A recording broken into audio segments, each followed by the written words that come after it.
I told you, you yellow belly, we don't have any gold, but we've got plenty of lead.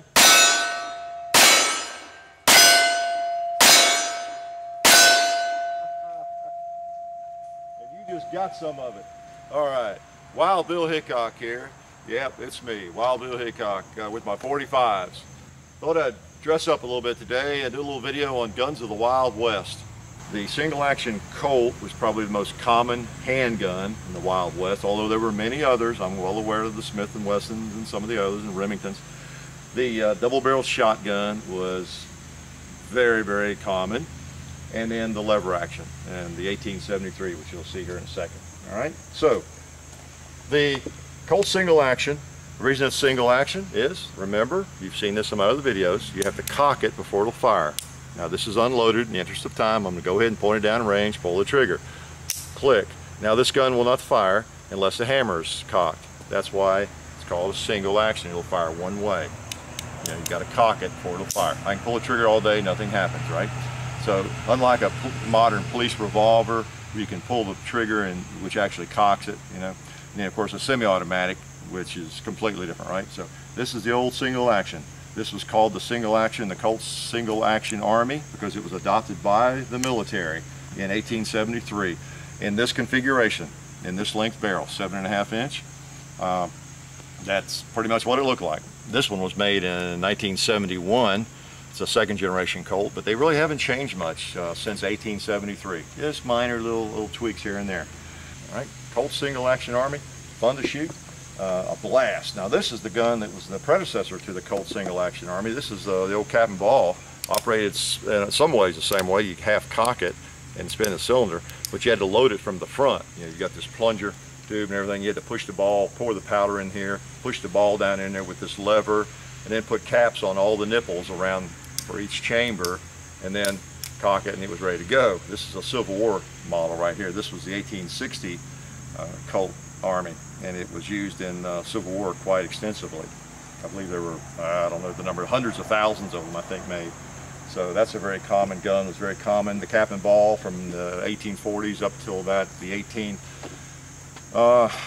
late 1860s was the way that the West went. They carried those if they wanted a revolver. Sam Colt came up with that, and then later, even actually it was after he died, I think, before they came up with the bored-through cylinder where it would actually take a cartridge as we know today.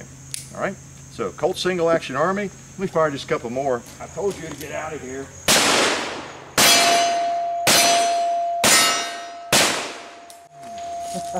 See the smoke? That's what it would have looked like, okay? And that's what it should look like and smell like. At least that's what it should look like in the Westerns, if they want to make it authentic, okay? Now that really makes that gun dirty. That was an act of love to shoot black powder in that for you, because that's hard to clean. All right, here's one of my first loves too, old double barrel shotgun, stagecoach gun. This one's unloaded, as you can see. And this one doesn't have hammers. I think one I had out in an earlier video, I brought the hammer gun out. I thought I'd just shoot this one today. Let's cut this thing loose. But you know what I'm gonna do first? That I didn't do in those last 5 shots, and I was the first to know, I didn't put my ears on. There we go. All right, let's shoot something. Ooh, someone hung a cookie pan right there. Let's just shoot it.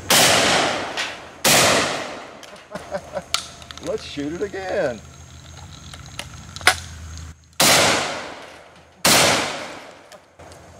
All right. Woo, see that smoke? Oh, there's a paper target. I wonder if I can hit that. All right. We've got a couple more. Let's fire a couple. Oh, cowboy.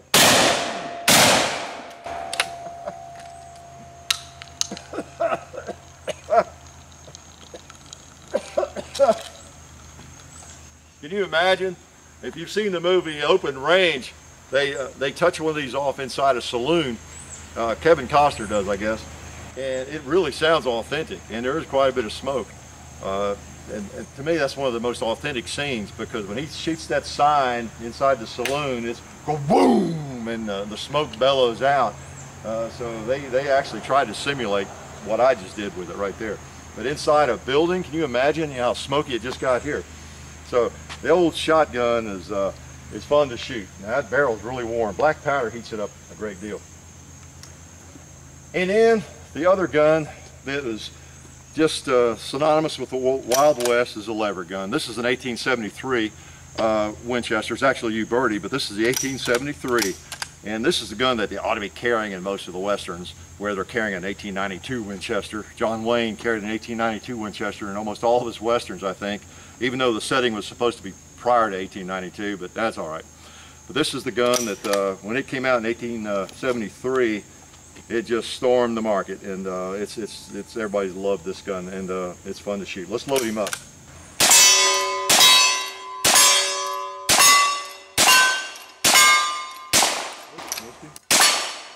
Let's go across the hill. Go way out there. I think I'll go buffalo hunting, or not buffalo, ram hunting. If you were in the mountains after 1886, you might have had something like this. This is the Winchester 1886 model, and it fires a much bigger bullet, buffalo round, 45-70.